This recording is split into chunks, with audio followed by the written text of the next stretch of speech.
ምንም እንኳን አንቺ ወደኛ ቤት ስትገቢ በሰራተኛነት ቢሆን አሁን ላይ ግን በቃ የቤተሰብ አካል አንዷ ነው የምትመስል። ስለዚህ ምንም ነገር ስትፈልጊ ሳትፈሪ ጠይቂኝ። እሺ እትዬ ፈርቼ እኮ አይደለም፣ ምናልባት የማይሆን ነገር ከሆነ ብዬ ፈርቼ ነው። ምንድነው ንገሪኝ እስኪ። ሰላም ለምን ወደ ትምህርቷ አትመለስም? አይ እሷን ነገር እንኳን ታዩ።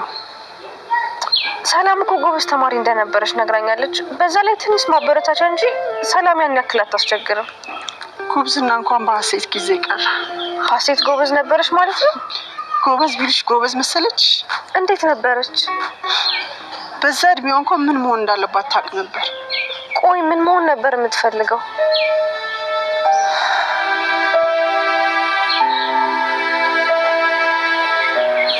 ሀሴትዬ እባክሽ ቶሎ ቶሎ እንሂድ፣ እየረፈደብን እኮ ነው። የኔ ልጅ እየኩኝ እኮ ነው። ቁርስ አልጠገብሽም እንዴ የኔ ልጅ? ኧረ ጠግቤያለሁ። ሀሴትዬ ምን ሆነሻል ታዲያ? ቶሎ ቶሎ ተራመጅ እንጂ። አባዬ ነው ሰላምን ብቻ ይዘው ሄደው። ተኝተሽ ነው ሀሴትዬ? ለዛ እኮ ነው ጥላሽ ሄደችው። አንቺ ደግሞ እንቅልፋም ነሽ።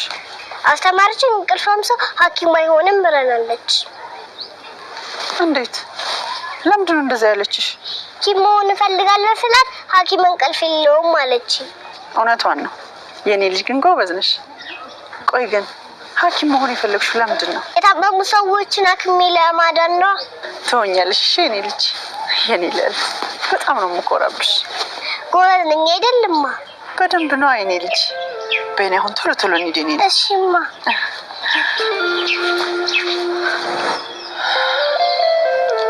እንዴት ያለች ጎበዝ ልጅ ነበረች መሰለሽ። በጣም ይገርማል። በዛ እድሜዋ ሐኪም ማለት ምን ማለት እንደሆነ አውቃ ለመሆን ወስና ነበር ማለት ነው። ነበር ምን ዋጋ አለው? አሁን ያለው ነበር ሆነ እንጂ። እትዬ እንዲህ አይዘኑ። አዝኜስ ምን ላመጣህ? እሱስ ትክክል ነው። እኔ የምልሽ ለምን የሆነ ቦታ ቁጭ ብለን ቁርስ ነገር አንበላ? የት እትዬ? የሆነ ካፌ ምናምን ነው። እንደዛ ይሻላል። አዎ እንዲያውም እኮ ከአንቺ ጋር ጊዜ አሳልፌ አላውቅም። ኮምፒውተር ስለተኛኝ ነው። ምን እያደረክ? እንደጠረጠርሽ አይደለም፣ እያነበብኩኝ ነበር። በልሽ ተቀመጥና ብላ። ቆይ ማይና እናስ ቤተክርስቲያን ብለው ከወጡ ቆዩ። እኔ የምልህ ምናሴ። አቤት ሰላምዬ። ያቺ ልጅ ግን እንዴት ናት? የቷ ልጅ? ያቺ ነቻ እንርዳት ምናምን ስትለኝ የነበረችው ልጅ። እኔ እኮ ከዛሬ ነገ ገንዘብ ትጠይቀኛለህ ብዬ እያጠራቀምኩልህ ነበር።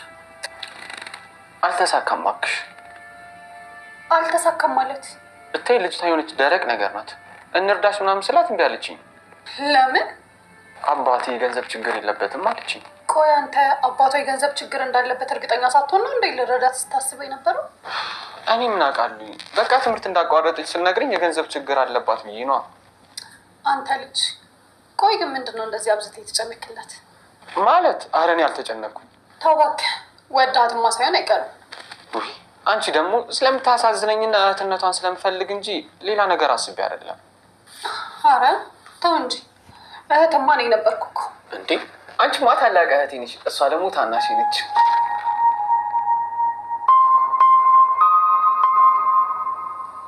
ሰላም ሰላም፣ ምን ነው ዝም አልሽ?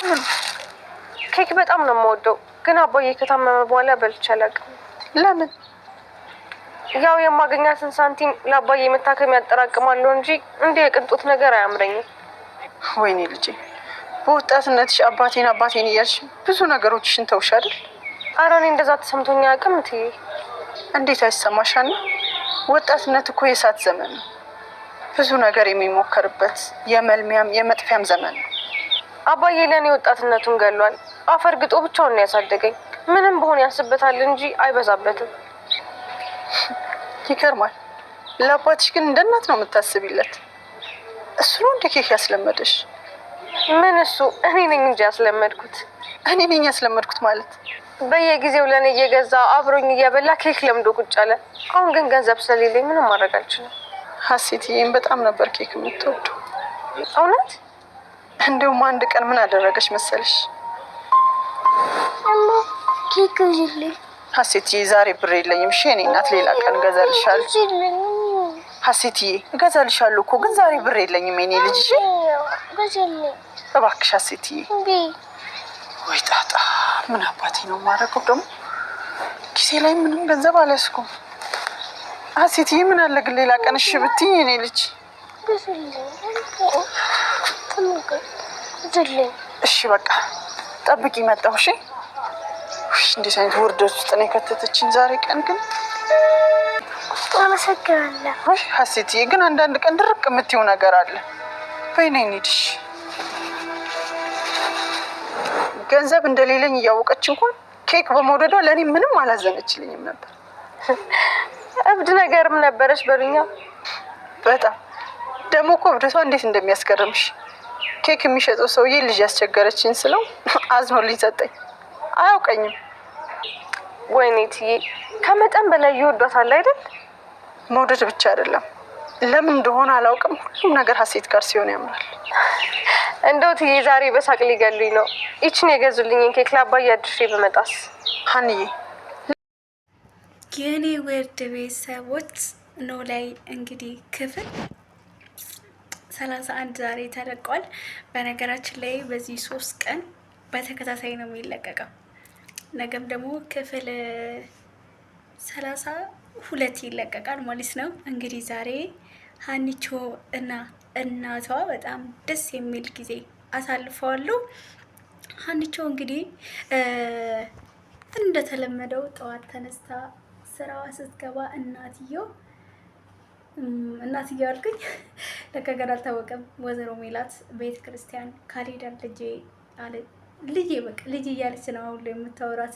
ምን እንደነገራት ራሱ አላውቅም ልጇ መሆኗን እና ከዛን ነጠላ ላይ አስቆም ስትራት እንግዲህ ነጠላ ችግር የለውም ሂጂና ቀስ ብለሽ ሰላም እንዳሰማሽ ቁም ሳጥን ክፈቺና ውሰጂ አለቻት። ልክ እንደ ልጇ ምን እንደነገራት ራሱ አላውቅም። ቤተሰቦቼ ብዙዎቻችሁ ምናሴ ከሀና ፍቅር እንዳይዘው ብዙ ቶሎ ይታወቅ እየተባለ ስለሆነ ይመስለኛል እና ቶሎ ለማሳወቅ ይመስለኛል። ዛሬ እንግዲህ ከዛን ቤተ ክርስቲያናቸው ሄደው ሲመለሱ አንዬ ለምንድን ነው ዛሬ አብረን ቁርስ ምንበላ በጣም ደስ ይለኛል አለቻት ወይዘሮ ሜላት። እንግዲህ አኒም እሺ እንብላ ብላት ይሻላል እንደውም ሰላምና ምናሴ ምናምን ብላት ችግር የለውም ቁጭ ብለን ቁርስ እንብላ አለቻት። ከዛን ካፌ ሄዱ በሉ።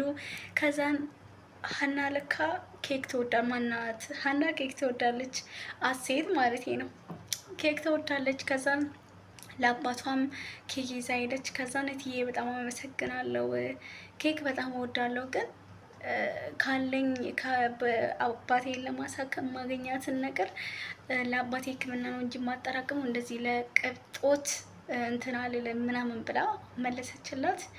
አይዞሽ የኔ ልጅ አባትሽ ስትይ ልጅነትሽን ወጣትነሽን ረሳሽ ምናምን እያለች እንግዲህ ወይዘሮ ሜላት ስትናገረት ነበር። እኔ አባቴ አፈር ድሜ በልቶ ብቻውን ነው ያሳደገኝ።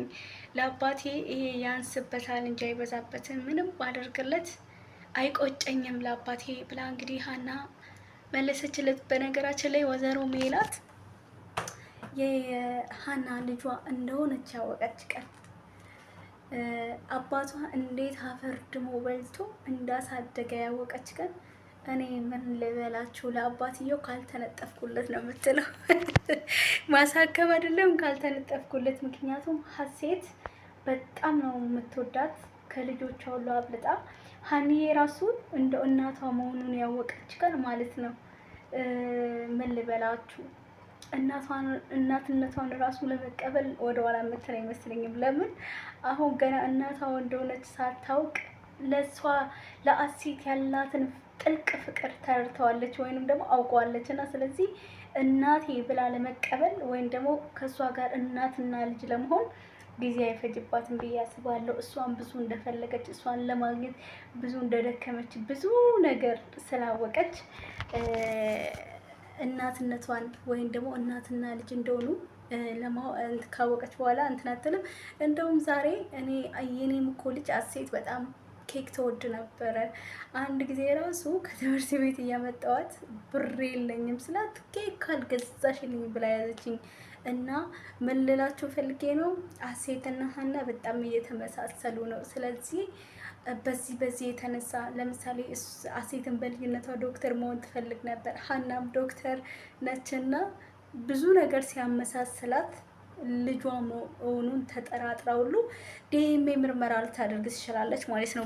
እንደዚህ አብሮ የሚያሳልፉ ከሆነ ብዙ ጊዜያቸውን ልትጠራጠር ትችላለች ብዬ ተስፋ አደርጋለሁ። ከዛም ደግሞ ምናሴ እና ሰላምዬ እንግዲህ ምግብ ቁርስ አቅርባ ምናሴ ቀስቅሳ ከዛም በኋላ በሰላም ነው ያረፈድከው ወንድሜ ብላ እንግዲህ ሙድ ልትይዘበት ምናምን ከፍቅር ጋር ስልክ እያወሩ ምናምን ያመሹ መስሏት ከዛም በኋላ አራይቲ አንቺ እንዳሰብሽው አይደለም እኔ ሳጠና ነው ያመሸሁት ምናምን ከዛን እንረዳታለን ምናምን ብለዋል ነበረ።